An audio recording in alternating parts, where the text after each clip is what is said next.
Investments in securities market are subject to market risks. Read all the related documents carefully before investing. Hi, this week we have three very interesting webinars for you.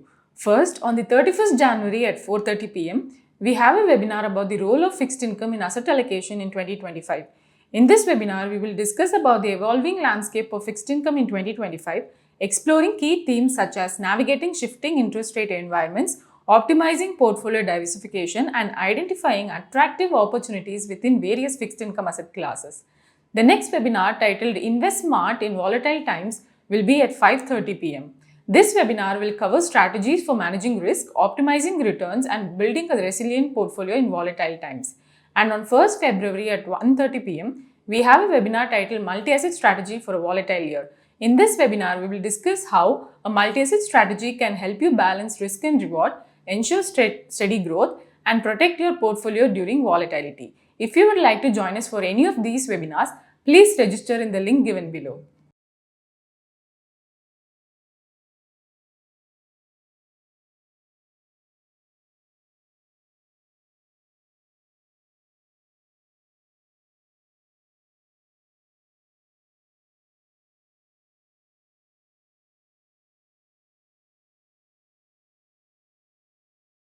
In this video, let's talk about something that's on every investor's mind. How is Trump 2.0 going to affect India? So first, before we look at the cascading effects of Trump's policies on India, let's actually look at what his policy outlook is at this point in time.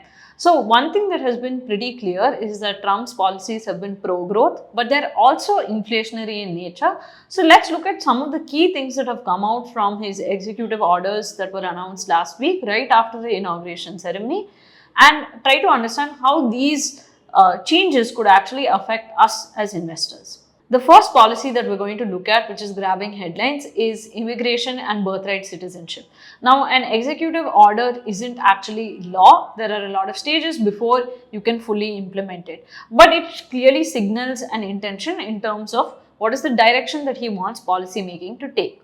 When we're looking at immigration, on one hand, what Trump is advocating for is more legal immigration, meaning immigration into productive sectors where this metric can actually be tracked.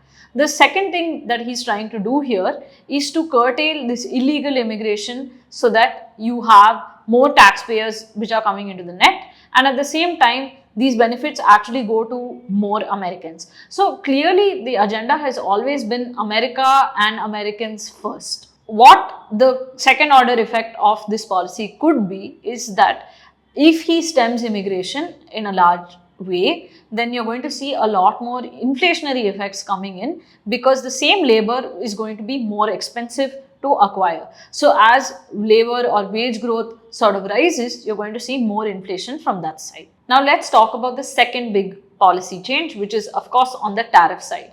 If we look at how America has been talking about tariffs, they are looking at increasing tariffs. And when we look at past data as well, what tends to happen is that there's a retaliation. So if America increases tariffs on, say, China is likely to retaliate and again impose more tariffs on American goods that are coming into their economy, or in some other manner, there's going to be a backlash.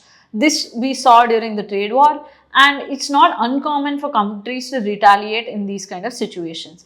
Tariffs are of course going to make things more expensive, and that in turn is inflationary. What might be different in this edition of Trump's policy making is that these tariff rollouts could actually be much more slower, and you're not going to see these sharp overnight kind of impositions. Primarily because Trump has talked about committing to lowering inflation in the economy, in making sure that these benefits trickle down to the last sections of society as well. The third thing that we're going to expect from a Trump 2.0 is a tighter labor market. So what we're going to see here is more onshoring efforts, more jobs being created. Even though you're hearing about defunding certain federal programs or certain state-backed programs. What is tending to happen is that they're trying to move employment from the government sector to the private sector. You're also trying to see how America can bring jobs back to its home country, specifically things that were outsourced to other countries because labor was cheaper there.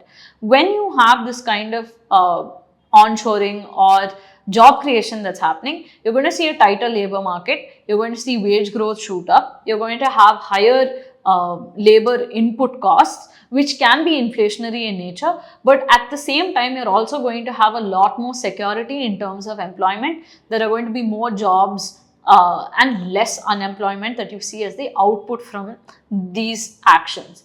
Now, when you have this balance between inflation and labor market conditions, what is going to play out is that the Fed can actually hold interest rates higher for longer simply because the labor market conditions don't warrant a stimulus, and at the same time, because these policies are inflationary in nature, there is a need to control and keep that inflation within a comfortable target. Moving on to the last point, and possibly the most interesting policy announcement that has come in, is Trump's focus on energy dependence. So he is trying to bring in more independence for America by instructing more drilling to happen and making America more self-sufficient in terms of its energy requirements. So the effects of this could be that you have lower oil prices, more production of energy sources like crude oil, natural gas and natural liquefied gas, which could actually solve some of America's energy issues. This policy could particularly be deflationary in nature, and its interesting cascading effect is that there will be lower geopolitical tensions because less countries are going to be fighting for the same precious resource, which is energy. Now, all of these tie together, and let's look at how this affects India. When we're looking at how this is going to affect India, what we're already seeing is that you're seeing a stronger dollar, you're seeing more FII confidence in the US, and you're seeing that American economy is going to pick up. While certain parts of the American stock market are expensive, I think this could open up growth opportunities in many other segments, and there could be a shift in terms of investor focus and preferences that happen as you're seeing these cascading effects play out. What do you think about Trump's 2.0 regime, and what do you think the Fed will do in its next meeting on 29 January? Let us know in the comments below.